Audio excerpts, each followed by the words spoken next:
Hey, everybody. I wanted to share a little bit of our weekend trip that we took last week. We went to see Ronnie Milsap in Pigeon Forge, Tennessee, and we had a really good time.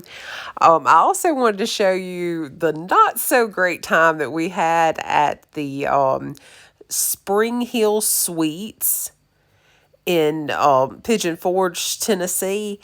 There were some kind of disturbing problems we had with our room, and I'll share some horror pictures of that with you. And we also ate at some good restaurants during our trip, and I'll share a little bit of that. So stay tuned. The Ronnie Milsap concert was at the Country Tonight Theater, and it is a really nice theater, nice comfortable seats and everything. And all of the seats, really, you feel like you've got a good view of the performers. You're not so far back that you can't really see. And we were happy that our tickets were only like $35 a person, which, to see somebody as legendary as Ronnie Milsap, that was really good. Here are a few pictures that I took during the show.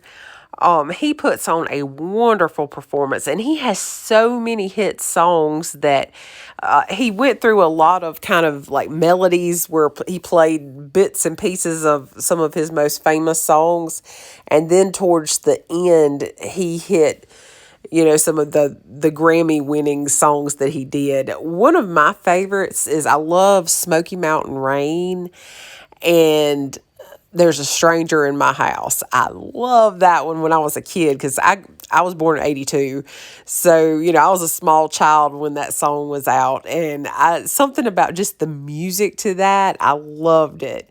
It just kind of had almost like a scary sound to it. And I just love the opportunity to get to see Ronnie Milsap. He really puts on a fabulous show. If you ever have the opportunity to see him, you should really go. After the show, we checked into our hotel. We stayed at the Spring Hill Suites Marriott, and it's across from the Christmas tree, the Christmas hotel that is so cool. Like it's on Christmas Tree Lane. And I was thinking, this is in a great area. It's close to everything. And usually when, you stay with Marriott properties, most of the time they're pretty nice. Well, this one was an exception. And I don't know if it's because of COVID. And I know everybody's got a shortage of workers, and that's understandable. But this was just, for the price I paid, I got this on the room on Priceline, and after tax and everything, it was a little over $200. And for me, I'm expecting a decent, pretty clean room for that price. Well, let me show you when I pulled down the covers. This was what was on my sheets. This is so nasty. This was really gross, and it looks like the sheets had not been changed. I think they just took the covers and just made the bed. And I called down to the front desk, and they said that they didn't have anybody that could, come make the bed. So I went down there and picked up some clean sheets and brought them back to my room and made the bed myself when I got up there. And it just, to me, that's disgusting. They should not have, especially during COVID times, you sleeping on sheets that appeared somebody else had been sleeping on. And this was the sofa, and as you can see, it looks gross. I don't know what they had on the arms of the sofa. And then this is the carpet. You got nasty stains everywhere. And then this really threw me. There was, as you see, painter's tape, and it says wet caulk, across the back. So I'm assuming they didn't want us to use the shower. And then, as you can see, the floor of the shower was dirty, like they haven't cleaned it or anything. So luckily, we were only there for one night, so I did not use the shower during my stay. I, waited until I got home to take a shower because it was just grimy and nasty. This was the best part of the hotel. They had a really nice porch outside that you could eat, and you had, a nice view of like the mountain area. You didn't have like a clear shot of the mountains, but it was nice, and we sat outside and had our coffee the next morning, and I enjoyed that part. I will say that was probably the best part of our stay there, and I complained on the survey, that they always email you and tell you about, they want to know what you felt, how you felt about your stay. And I didn't really get anywhere with it. They sent me an email and said they would let the local hotel know that, the issues that I had with my stay. And I still haven't heard anything back. And that's been, a week ago.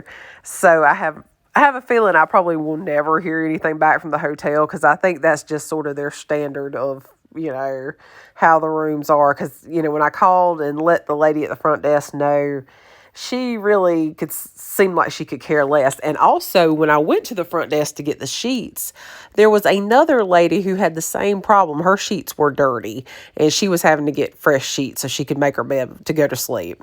So that kind of lets you know that this is a pattern with them, and I would not recommend this hotel. I'm not usually that harsh on hotels. I used to do mystery shopping, and I would go through hotels and all, and I would have a hard time finding things to say that were, I had to give constructive criticism. But this was just crazy. There was very few things that was good about this hotel. So I felt like I should kind of warn anybody that's planning on traveling. This one is definitely one I would pass over. Okay, on to the better parts of our vacation. Next, we went to Feasters on Teasters, and this is a really good restaurant, and it's one of our favorites. Every time we go to the mountains, we always try to go there, and it may be a little hard to find if you don't know what you're looking for. It's on Teaster Avenue, right there on the main drag where everything is, and it's inside the building where the Biblical Times Theater is. So if you know where Biblical Times is, you can't miss it. It's right there at the front entrance. This right here was probably one of my hardest temptations of my entire trip. I'm doing keto and I am not eating bread. And they have some of the best bread. They have the Indian fry bread, and they have the cornbread muffins, and then they have all the special butters that have, like, I know they have one that's like a cinnamon butter. They have plain like whipped butter, and then they have a raspberry butter, and it is all so good. And I'm proud to say I did not partake of any of it during this trip.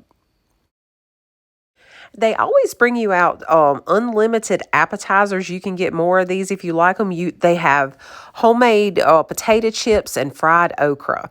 And I wasn't able to eat any of that because, it's definitely not keto. But my dad and my husband were with me, so they got to enjoy that all by themselves.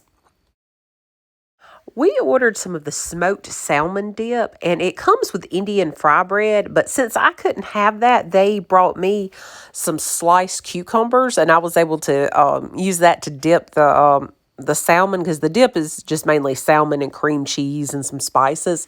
So that is keto friendly. So I got to enjoy that, and their smoked salmon dip is to die for. It is so good. For my meal, I got a salad with steak, and if I hadn't have had the salmon dip as an appetizer, I probably still would have been a little hungry, because this wasn't a huge portion, but it got me through with the salmon dip and the cucumbers. I was more than full when I left.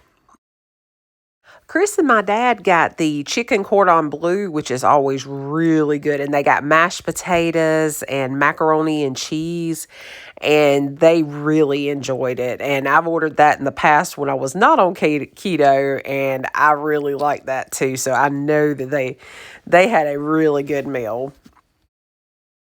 We decided to take the long way home, and we went through Cherokee and Maggie Valley, North Carolina, on our way home to South Carolina. And we saw some beautiful mountain scenery. We love to just kind of take it slow going through the mountains and just enjoy all the just breathtaking sights. And the leaves haven't started turning yet, but it's just really, really pretty.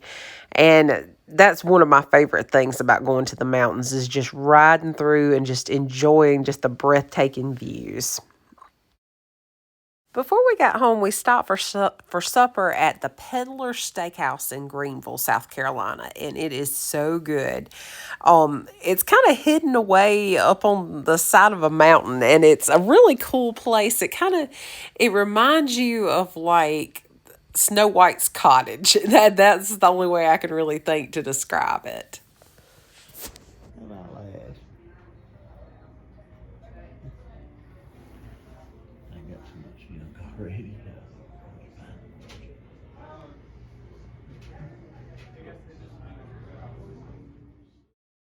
And here's my plate. I ordered the prime rib. I had the queen's cut, which is the smallest cut they offer.